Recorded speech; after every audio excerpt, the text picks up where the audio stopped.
நட்புக்கு வணக்கம். இது தமிழ் சிஸ்கோ நெட்வொர்க். என் பேர் ராஜாமணி கண்டன்.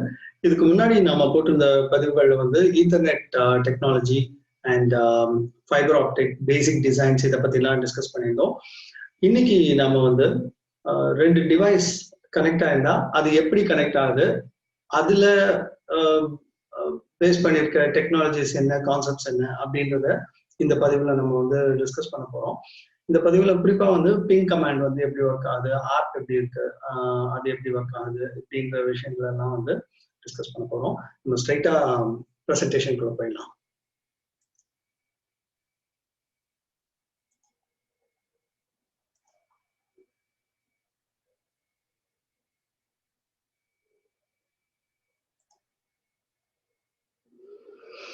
ஓகே,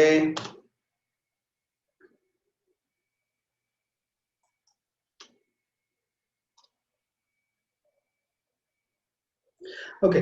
ரெண்டு டிவைஸ் வந்து கனெக்ட் ஆயிருக்கா இல்லையா அப்படின்றது செக் பண்றதுக்கு நம்ம பேசிக்கா ஒரு கமாண்ட் யூஸ் பண்றோம். அந்த கமாண்ட் பேரு பிங். பிங்ன்றது என்னன்னாக்கா பாக்கெட் இன்டர்நெட் ட்ராப்பர் அப்படின்ற ஒரு சொல் தொடரோட ஒரு சுருக்கம், ஆக்ரோனிம் தான் அது. அண்ட் பிங் கமாண்ட் வந்து எப்படி ஒர்க் ஆகுது அப்படின்னாக்கா, பிங் டெஸ்டினேஷன் ஐபி அட்ரஸ் இதை கொடுத்த உடனே அது என்ன ஆகுனாக்கா, டெஸ்டினேஷன் ஐபிக்கு வந்து நீ அலைவா இருக்கியா, லைவ்ல இருக்கியா அப்படின்ற மாதிரி ஒரு மெசேஜ் வந்து அனுப்புது. அதுக்கு அந்த டெஸ்டினேஷன் டிவைஸ் வந்து எஸ் ஐ எம் அலைவ் அப்படின்னு சொல்லிட்டு ஒரு ரெஸ்பான்ஸ் அனுப்புது. So this is ping request and ping response. Okay, so இந்த பிங் ரிக்வெஸ்ட் அண்ட் ரெஸ்பான்ஸ் வந்து சக்சஸ்ஃபுல்லா நடந்ததுனாக்கா அந்த ரெண்டு டிவைஸும் வந்து கனெக்ட் ஆயிருக்குன்னு அர்த்தம். அப்படி பிங் ஃபெயில் ஆச்சுனாக்கா நடுவுல இந்த நெட்வொர்க்ல ஏதோ ப்ராப்ளம் இருக்குன்னு நம்ம அண்டர்ஸ்டாண்ட் பண்ணிக்கணும். அதை நம்ம ட்ரபிள் ஷூட் பண்ணணும்.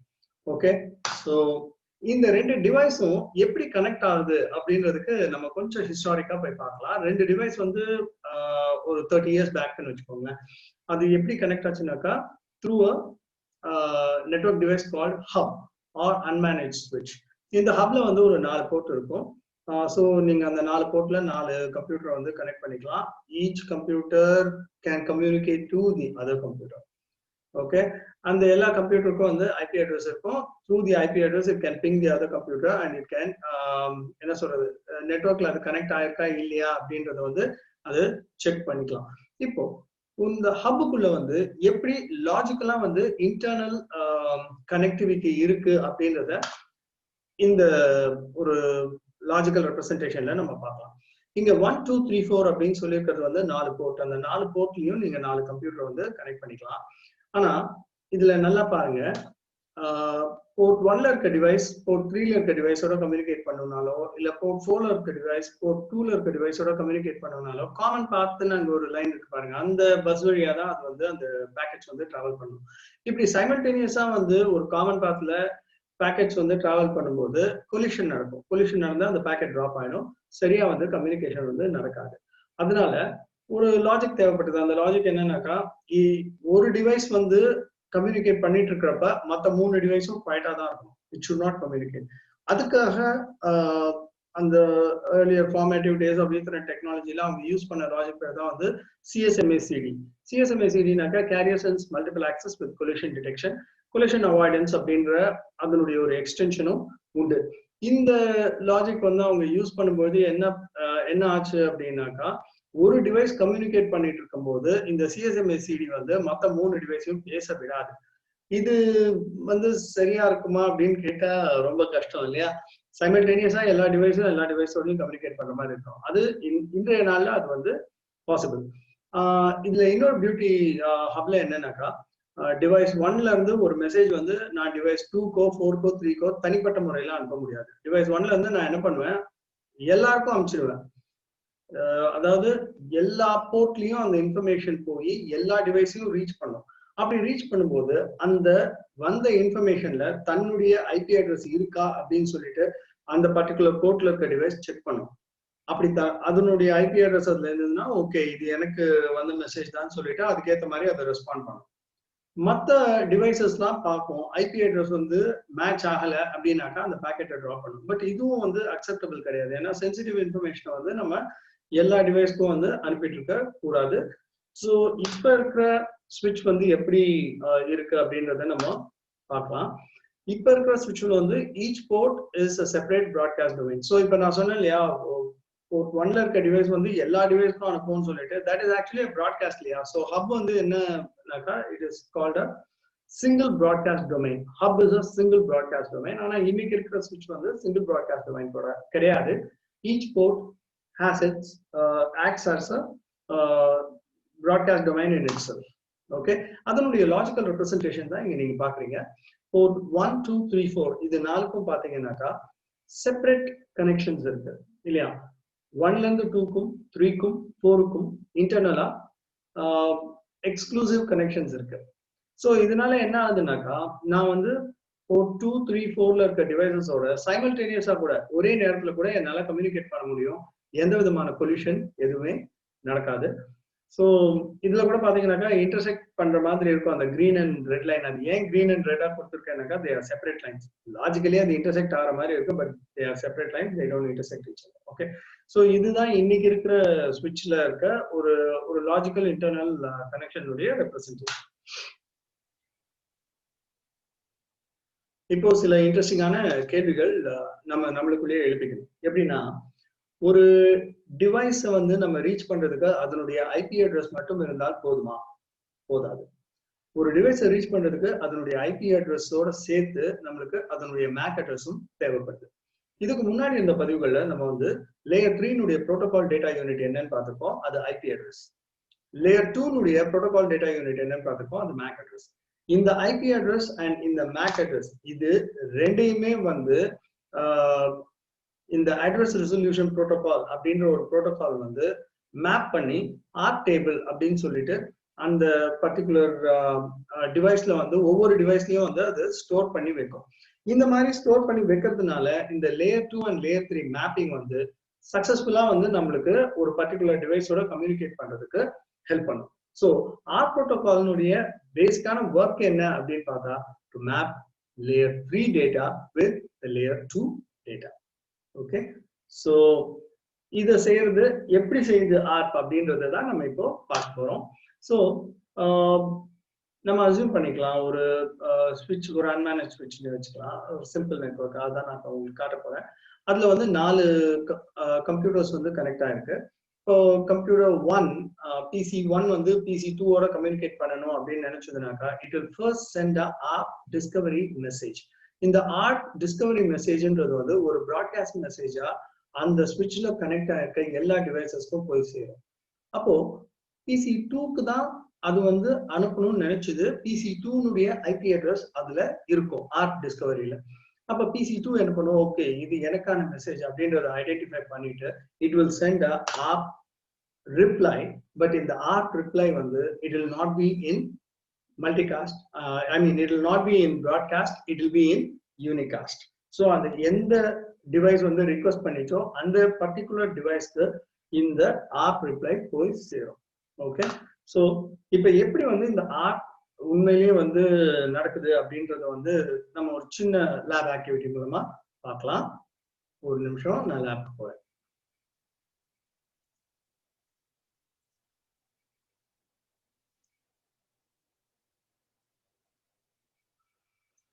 ஸோ இங்க பாத்தீங்கன்னாக்கா, ஒரு ஸ்விட்ச்ல 4 கம்ப்யூட்டர்ஸ் வந்து கனெக்ட் ஆயிருக்க மாதிரி வந்து இந்த செட்டப் வந்து இருக்கு. இந்த செட்டப்ல வந்து எந்தெந்த இன்டர்ஃபேஸ் வந்து அந்த ஸ்விட்சோட கனெக்ட் ஆயிருக்கு அப்படின்ற ரெப்ரசன்டேஷனும் இருக்கு. ஓகே, இப்போ நம்ம செய்ய வேண்டியதெல்லாம் முதல்ல வயர் கேப்சர் வந்து எனேபிள் பண்ணிடலாம் இந்த 4 இன்டர்ஃபேஸ்லயும். Starting the capture. ஸோ இந்த மாதிரியான விஷயங்களுக்கு வந்து கொஞ்சம் டைம் எடுக்கும். இது நான் செஞ்சிருக்கிறது வந்து சிம்பிள் GNS 3ல தான் நான் செஞ்சிருக்கேன். ஸோ உங்களுக்கும் வந்து GNS 3ல வந்து செய்யணும் அப்படின்ட்டு இருந்ததுனாக்கா, you can just download GNS 3. ஒரு சின்ன லேப் வந்து நீங்களே செட் பண்ணிக்கோங்க. செட் பண்ணிட்டு இதெல்லாம் செஞ்சு பாருங்க. It will be quite interesting. Okay, so நம்ம முதல்ல பார்ப்போம் இதெல்லாம் எனேபிள் ஆயிடுச்சா கேப்சர் அப்படின்றது. ஓகே, இது கேப்சர் வந்து எனேபிள் ஆயிட்டு இருக்க நேரத்துல let us start the console for all the 4 devices.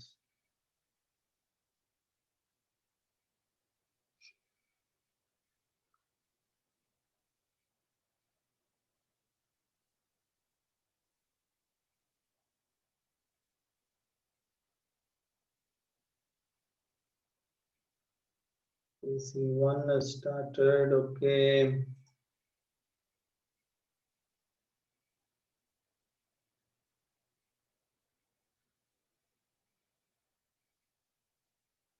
CPU utilization கொஞ்சம் ஜாஸ்தியா இருக்கு. So I'm just going slow on it.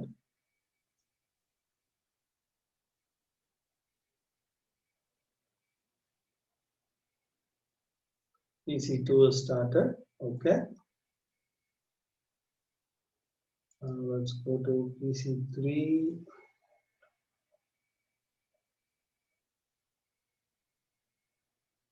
Sorry, that was PC4. இப்போ PC3 ஓகே. ஸோ இங்க நம்ம பார்த்தோம்னாக்கா இந்த 4 PCs உடைய கான்சோல்ஸ் வந்து இங்க இருக்கு. ஓகே, நம்ம முதல்ல வந்து அதனுடைய ஐபி அட்ரஸ் வந்து செட் பண்ணிடலாம். So IP 10.10.10.10 255.255.255.0. Here I go 10.10.10.10. No, sorry. IP 10.10.10.20 255.255.255.0. Then I go to PC3 IP 10.10.10.30 255.255.255.0. PC4 க்கு போறேன்.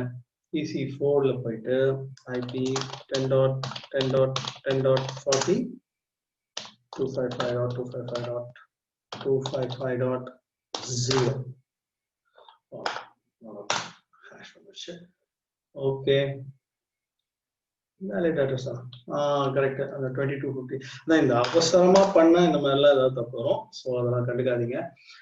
ஸோ இப்போ 4 அட்ரஸும் முதல்ல அசைன் ஆயிடுச்சா அப்படின்னு பாக்குறேன். I think it's assign. இப்போ 4 இன்டர்ஃபேஸ்லயும் வந்து வயர்ஷார்க் கேப்சரும் நடந்துட்டு இருக்கு. ஸோ நான் இப்போ பிங் பண்ண போறேன். PC1ல இருந்து PC2 பிங் பண்ண போறேன். So all I do is என்ன பண்ணணும், சிம்பிள், ping 10.10.10.20. ஸோ பிங்ல இருந்து எனக்கு ரெஸ்பான்ஸ் வந்து 10.20ல இருந்து வந்துருச்சு. இப்போ வயர் கேப்சர்ல வந்து என்ன நடந்திருக்கு அப்படின்றது வந்து நம்ம பார்ப்போம். இது வந்து PC1. Very good. இதுல பாத்தீங்கன்னாக்கா இந்த ரிக்வெஸ்ட் அண்ட் ரிப்ளை அது வந்திருக்கு. இது என்னன்னாக்கா இது வந்து பிங்குக்கு. ஆனா பிங்குக்கு முன்னாடி அது ஆர்க் பண்ணிருக்கு பாருங்க. First thing, this is the ARP discovery message. நல்லா பாருங்க, this is the ARP discovery message. அதுல என்ன கேக்குதுன்னா, who has 10.10.10.20 10.10.20 யார்கிட்ட இருக்கோ அவங்க அந்த டிவைஸ் தன்னுடைய மேக் அட்ரஸ 10.10.10.10க்கு அட்வர்டைஸ் பண்ணுங்க அப்படின்றதுதான் இந்த ரிக்வெஸ்ட். இந்த ரிக்வெஸ்டுக்கு ஒரு ரெஸ்பான்ஸ் வருது. எங்க இருந்து? 10.10.10.20ல இருந்து. Here, but that is a private message. அது ப்ராட்காஸ்ட் கிடையாது, அது யூனிகாஸ்ட்ல வருது. என்ன வருதுனாக்கா 10.10.20 is at this MAC address அப்படின்னு சொல்லிட்டு அது வந்து இந்த மேக் அட்ரஸை வந்து பாயிண்ட் அவுட் பண்ணுது. சரி, இப்ப நம்ம என்ன பண்ணலாம், PC2க்கு போயிட்டு இந்த மேக் அட்ரஸ்ல தான் PC2 இருக்கா அப்படின்றத வந்து நம்ம செக் பண்ணலாம். ஓகே, PC2க்கு போயிட்டு show IP all அப்படின்ற ஒரு கமாண்ட் கொடுத்தோம்னா சும்மா பாருங்க 6668666800 அப்படின்ட்டு இருக்கா. So what we can do is, பாருங்க 666800 இருக்கு, இங்கேயும் 666800 இருக்கு, அதுக்கு முன்னாடி இருக்க நம்பர்ஸும் சேமா இருக்கு. அதனால இது வந்து PC2ல இருந்து வந்த ரெஸ்பான்ஸ் அப்படின்றத நம்ம வந்து ரொம்ப திட்டவட்டமா நம்ம தெரிஞ்சுக்கிட்டோம். ஓகே, ஸோ ஆர்ப்ன்றது வந்து இப்படிதான் ஒர்க் ஆகும். ஆனா நம்ம வந்து என்ன பார்த்தோம் அப்படின்னாக்கா, இப்ப நம்ம பார்த்தது என்னன்னா, ஒரே ஒரு டிவைஸ்க்கு மட்டும் போச்சா இல்ல மற்ற டிவைஸ்க்கும் இந்த ஆர்ப் பிராட்காஸ்ட் போய் ரீச் ஆச்சா அப்படின்றத தெரிஞ்சுக்கணும்னா we go to PC3. இங்க PC3ல போய் பாருங்க, here broadcast ஆர்ப் who has 10.10.10.20 அப்படின்றது இங்கேயும் வந்து அது கேட்டிருக்கு. இது வந்து PC3 மேல பாத்தீங்கன்னாக்கா PC3 Ethernet 0. அதே PC4 க்கு நம்ம போறோம். PC4 Ethernet 0ல போய் பார்த்தோம்னாலும் who has 10.10.10.20 அப்படின்னு கேக்குது. So our discovery is always a broadcast. அது broadcast பண்ணி அந்த switchல connect ஆகிற எல்லா டிவைஸ்க்கும் போயிருக்கு. சரி, இப்போ நம்ம வந்து PC1க்கே வந்துருவோம். PC1க்கு வந்துட்டு இதுல இருக்க இந்த ARP வந்து கொஞ்சம் நம்ம டீப் டைவ் பண்ணி உள்ள என்ன இருக்குன்றத பார்ப்போம். Okay, so the first thing is இந்த ப்ராட்காஸ்ட் எடுத்துக்கலாம். ARP-னுடைய ப்ராட்காஸ்ட் அதை நான் வந்து கொஞ்சம் மேக்ஸிமைஸ் பண்றேன். இதுல பாருங்க, ஃபர்ஸ்ட் இன்ட்ரெஸ்டிங் திங் இஸ் இதுதான் வந்து சோர்ஸ்.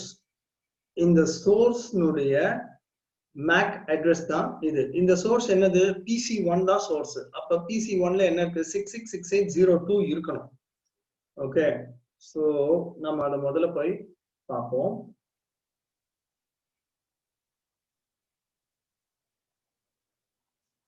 இப்போ PC1ல போயிட்டு இதுதான் இதனுடைய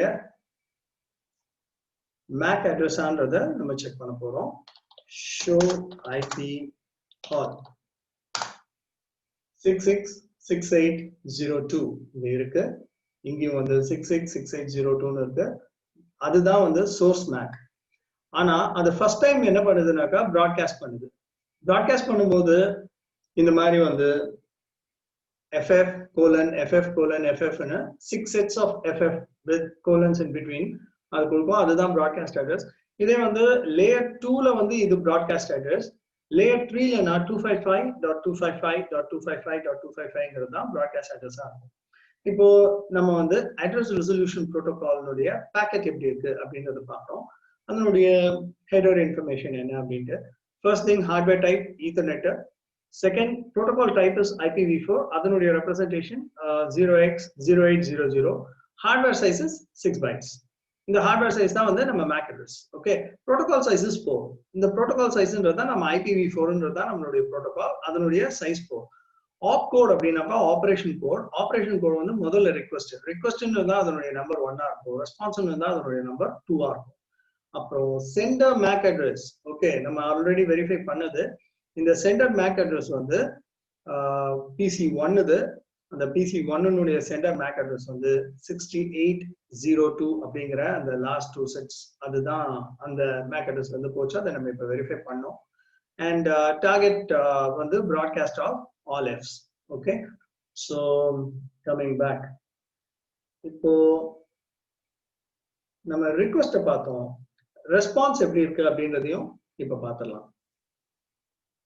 கொஞ்சம் இன்ட்ரெஸ்டிங்கா இருக்கும் ரெஸ்பான்ஸும். இங்க வந்து எல்லாமே மேல வந்து எல்லாமே சேமா தான் இருக்கு. ஆனா ரிப்ளைன்றதுக்கு மட்டும், அதாவது ரெஸ்பான்ஸோட ரிப்ளைன்னு இருந்ததுன்னா அதனுடைய நம்பர் ரெப்ரசன்டேஷன் வந்து 2-ஆ இருக்கு. Centre MAC address. இந்த MAC அட்ரஸ் எதுன்னு கேட்டா PC2ல இருந்து இந்த மெசேஜ் வந்திருக்கு நம்மளுக்கு இல்லையா? சோ நம்ம ஆல்ரெடி பார்த்தோம் PC2ல இருந்து இதனுடைய MAC அட்ரஸ் வந்து 666800 தான் அப்படின்றத நம்ம பார்த்தோம். ஒன்ஸ் அகைன் கூட நம்ம போய் பார்த்தலாம். பாத்தீங்கன்னா 666800 அப்படின்றது தான் அதனுடைய MAC அட்ரஸ். சோ இங்க இருந்து தான் இந்த அட்ரஸ் வருது and it reaches the target MAC address of this. இல்ல இந்த டார்கெட் MAC அட்ரஸ் வந்து அது கரெக்டா கொடுத்துருக்கு, அதனால அது யூனிகாஸ்ட் ஆயிடுது. இதே இந்த இடத்துல எல்லாமே F-ஆல நம்ம ரீப்ளேஸ் பண்ணிட்டோம்னா it becomes a layer 2 broadcast. Okay, so இதுல பியூட்டி இன்னொன்னு பாத்தீங்கன்னாக்கா சென்டர் IP அட்ரஸ் வந்து மாறி இருக்கும். அதையும் நம்ம வந்து பார்த்துடலாம். இங்க முதல்ல பாத்தீங்கன்னாக்கா சென்டர் வந்து 10.10.10 அது எதை ரீச் பண்ணணும்? 10.10.20 வந்து ரீச் பண்ணணும்னு இருக்கு. ஆனா ரெஸ்பான்ஸ்ல பாத்தீங்கன்னா சென்டர் இஸ் 10.10.10.20 அண்ட் ரீச் பண்ண வேண்டிய டெஸ்டினேஷன் டார்கெட் வந்து 10.10.10.10. ஓகே, ஸோ இப்போ நம்ம தியரிட்டிக்கலா நம்ம என்ன பார்த்தோம் அப்படின்னாக்கா ARP discovery is a broadcast and ARP reply is a unicast அப்படின்றது பார்த்தோம். அது வந்து இப்போ உங்களுக்கு இன்னும் கிளாரிட்டியோட புரிஞ்சிருக்கும். அதே மாதிரி ஒரு ARP ஹெடர்ல வந்து என்னென்ன ஃபீல்ட்ஸ் இருக்கு, அந்த ஃபீல்ட்ஸ் எதை எதை ரெப்ரசென்ட் பண்ணுது அப்படின்றதையும் பார்த்தோம். ஒரிஜினலா ஒரு பிங் வந்து எப்படி நடக்கும், இன்னும் ARP-னுடைய மற்ற வகைகள் என்ன அப்படின்றத நம்ம அடுத்த வீடியோல பார்க்கலாம். நன்றி.